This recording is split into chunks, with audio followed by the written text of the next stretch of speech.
1999 کی بات ہے جب ایک سنسان جنگل میں ایک معمولی سا دن تھا۔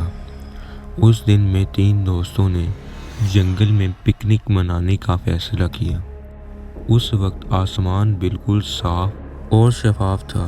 3 دوست علی، عبداللہ اور عائشہ، جن کی دوستی بہت اچھی اور مضبوط تھی، وہ لوگ ایک دوسرے کے ساتھ اپنے اپنے غم کا اظہارات کرتے تھے۔ لیکن جنگل میں جاتے جاتے یہ لوگ جنگل کی گہرائی میں گم ہو گئے اور کھو گئے۔ پھر اچانک انہیں ایک پرانا اور خالی ویران گھر کا سامنا کرنا پڑا۔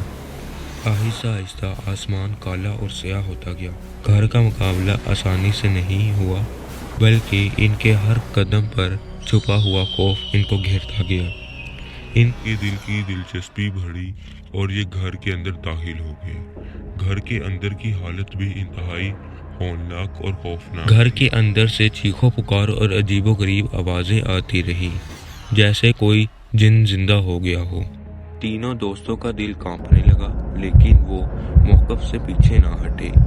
انہوں نے گھر کو اور دیکھنا چاہا، لیکن انہیں خبر نہیں تھی کہ اس گھر کے پیچھے کا کیا راز چھپا ہے۔ خوفناک گھر میں پچھلے واقعے کے بعد علی، عبداللہ اور عائشہ کی روحوں میں خوفناک خواب گھوم رہے تھے۔ خوفناک گھر کی بھیڑیاں بے قابو اور پاگل ہو گئی تھی اور اندر چھپے راز کی طلب میں ان کو مجبور کرتی رہی۔ ایک رات وہ سونے کے لیے اپنی جگہوں پر چلے گئے، مگر نیند آنے کے بجائے خوف اور گھبراہٹ نے ان کو گھیر لیا۔ صبح ہوتے ہی انہوں نے فیصلہ کیا کہ وہ اس گھر کا راز حل کریں گے۔ پھر صبح ہوتے ہی وہ خوفناک گھر کے لیے نکل گئے۔ اس صبح کا موسم بھی بہت خوفناک اور عجیب و غریب تھا۔ صبح میں بھی رات کا منظر نظر آ رہا تھا۔ وہ لوگ بہت ہمت کر خوفناک گھر کے اندر چلے گئے۔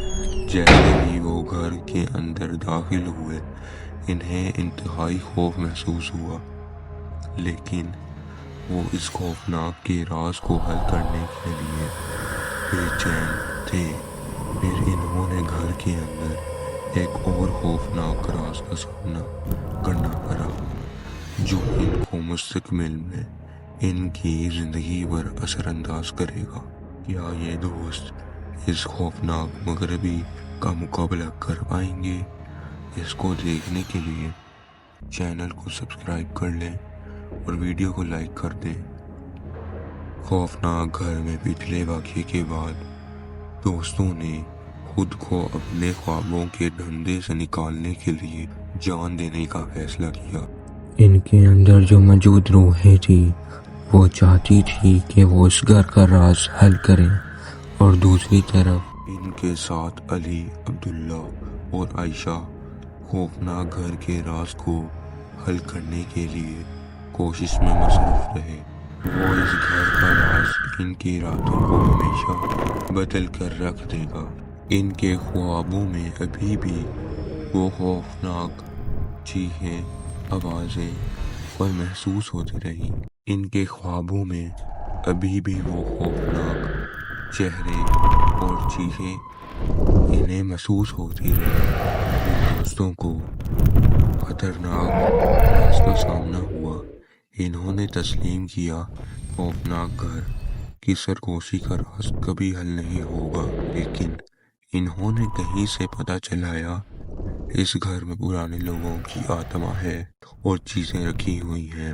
ان کی موت کا راز خوفناک بھیڑیوں کا حملہ تھا، اور پھر تینوں دوستوں نے اس گھر سے دور ہو گئے اور فرار ہو گئے، لیکن ان کے دماغوں میں اس خوفناک گھر کا واقعہ ابھی تک گھومتا ہے۔